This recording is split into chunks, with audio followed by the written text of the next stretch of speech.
Got hungry. We want to move up. God damn. Ow, those were my nuts.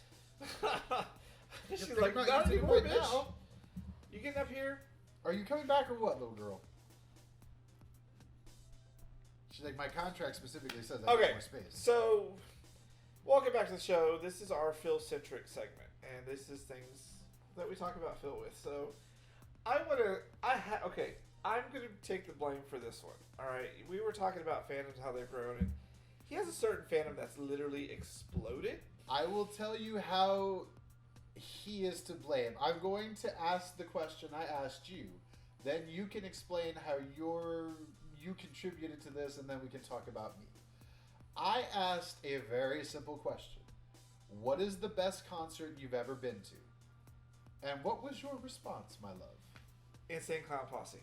I lost my favorite pair of shoes there because they were covered in blood. I got doused in Fago. We had so much fun. The mosh pit was hilarious. We had the best fucking time at Insane Clown Posse. And he was like, you like Insane Clown Posse? I was like, fuck yes, not allowed to do stuff up to Riddlebox Malenko, basically.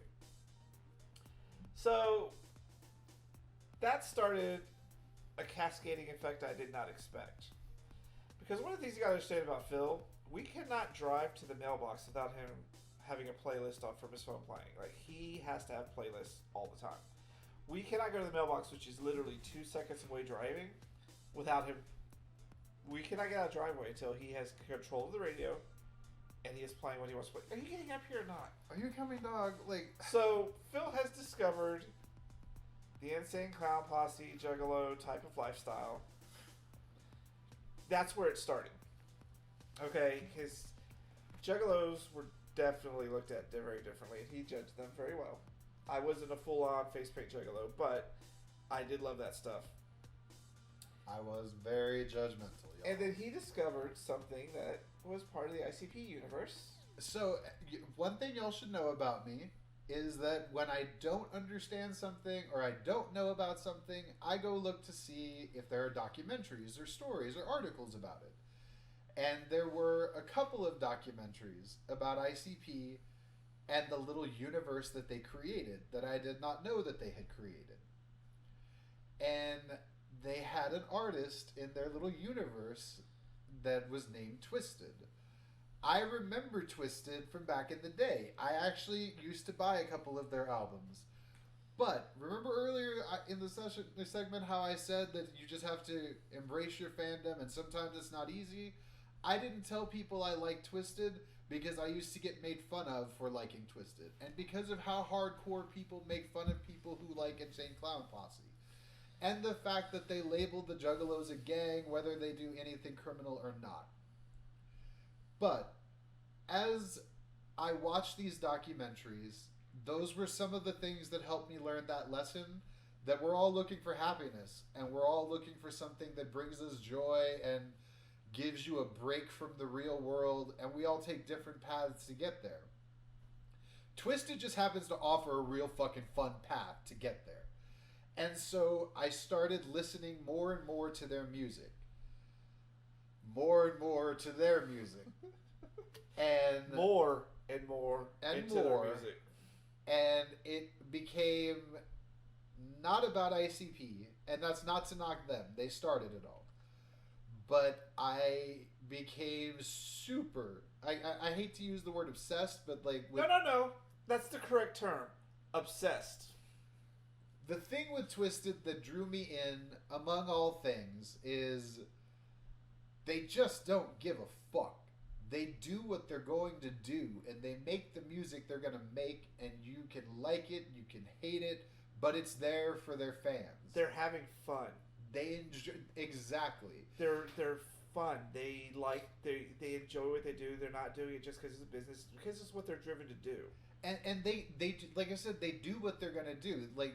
They have an album that drops today. This t-shirt is part of that. Their new album is An Unlikely Prescription. It's their first hard rock heavy metal album because they decided to make one. But they're known for making underground rap.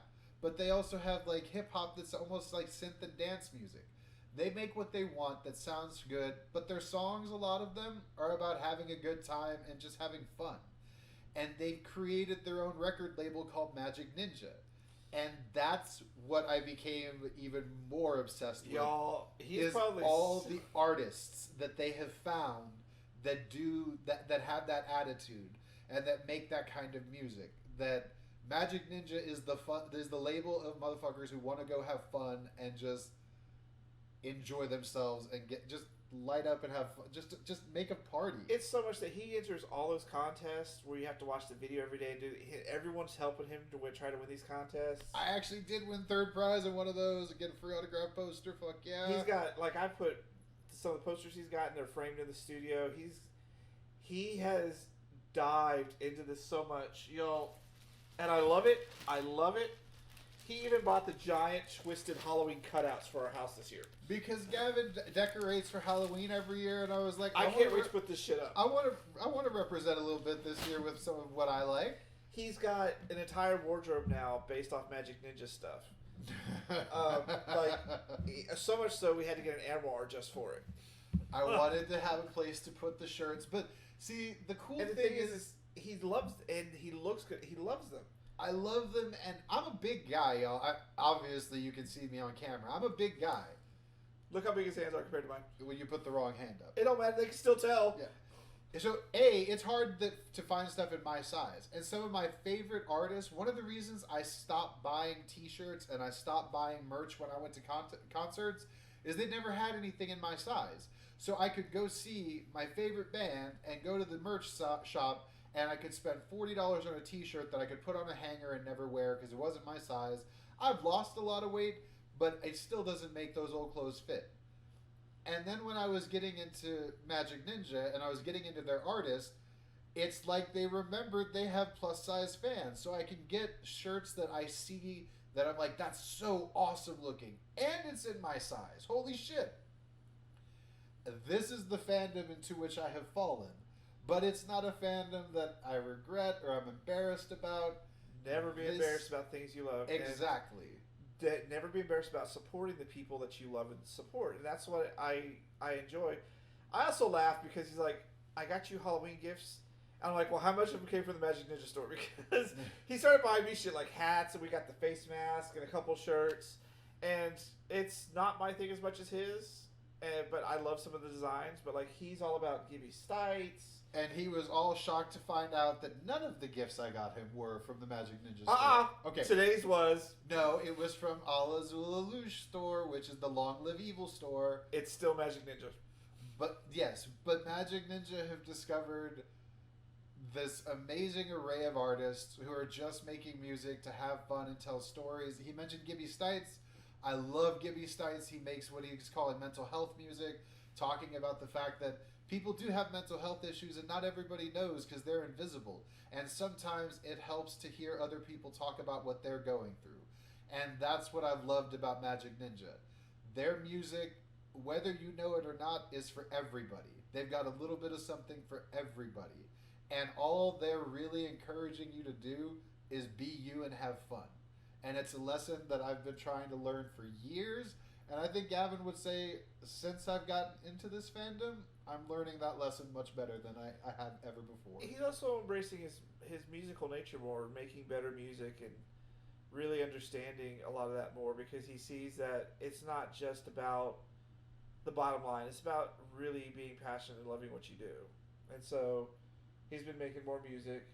And having fun with it. He bought a holophoner. It's not a holophoner. It's like a digital like jazz machine. Like I'll have to pull it out in one episode because I don't understand it. It's to help with the music and to make better music and to have more fun with my music. Yeah. And yeah, he's not kidding. And it's not... Magic Ninja is who I got into. They're my biggest, but there are other underground labels out there that are doing really amazing stuff too. Like Mob Style Music is doing great stuff. And again, these are artists that didn't forget they've got their big fans like me.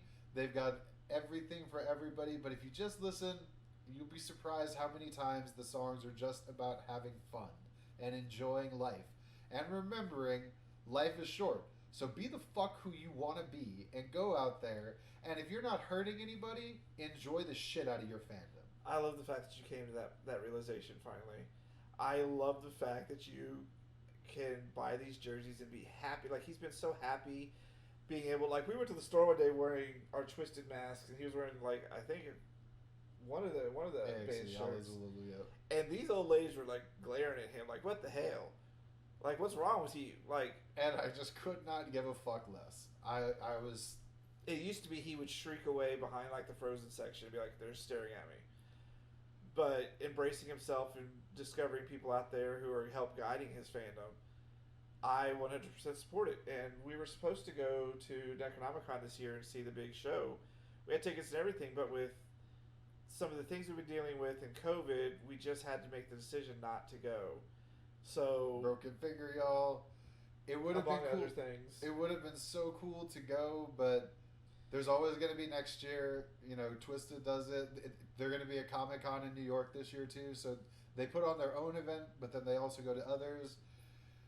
So yeah, we had to make the hard decision not to go just because. And one of the reasons is, you know, it's a 5.5 hour concert, and Phil has a bad back. If he's standing for too long, he is miserable for the following 2 days. And it's like, it would be fun if we knew more of the situation, because we don't live in Detroit. We live in South Texas, where it's fucking weird. And I didn't know about all of this stuff when all of this was getting planned. Now that I know a year in advance, like I've already been telling Gavin, like my plan, physical therapy to get my back in better shape, working out so that I can stand longer. I want to be able next year to be at Attack of the Ninjas and stand for a 6-hour concert. Cause that was the hard part, y'all. It was a show that was going to be about 6 hours long, and I liked every single artist on the bill, which almost never happens. He was so excited. I just wanted to go to the pawn shop in Detroit. Yeah, he wanted to go to the one on 8 Mile from Hardcore Pawn so bad. And I like the music. I really do like the music. I'm more into the horrorcore side of things. I love Oh the Horror. I think Oh the Horror is amazing. Yeah, Oh the Horror are I love great. Them. So I was looking forward to going too, but we had to make the hard decision. It was like, you know what, we'll just plan it for next year where we can make sure, because it was a very last minute thing this year when you realized it was happening.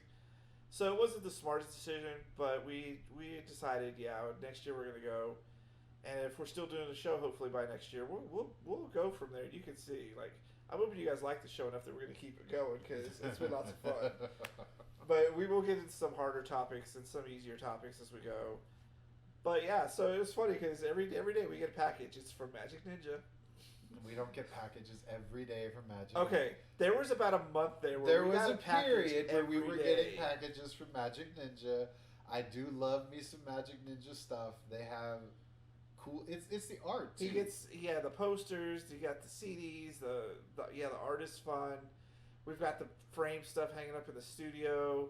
I'm pretty sure the second they announce Pops, Phil will lose his mind. They talked about it already, that they're going to be making some Pops in the future. I didn't lose my mind, but I have it in the back of my mind. So bitch, you already know you're checking. I'm going to be the one that sees it first, because Terry and I are Pop whores. So that's Phil-centric, talking more about his fandom. You'll see him wear a lot of Magic Ninja stuff on this show. He loves it. It looks good on him, and it's very colorful. That's the other thing, is when I met you, your wardrobe was very droll.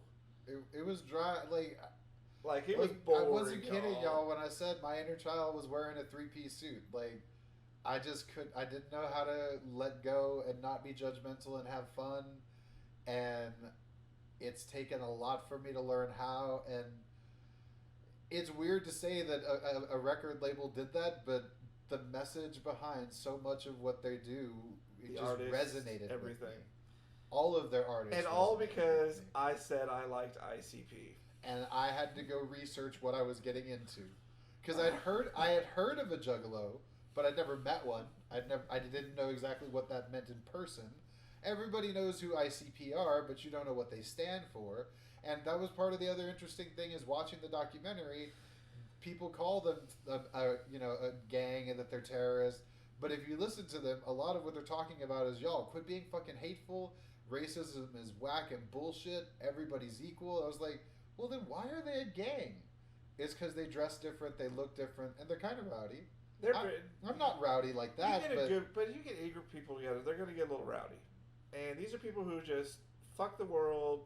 We are who we are. We're not going to conform. We're not going to be people we're not. Like, one of the people I'm not an office person. I cannot work in an office. I cannot go to work every day and be bored because it isn't me. I did call center work one time, and if it wasn't working for the toy company at the time, it would kill me.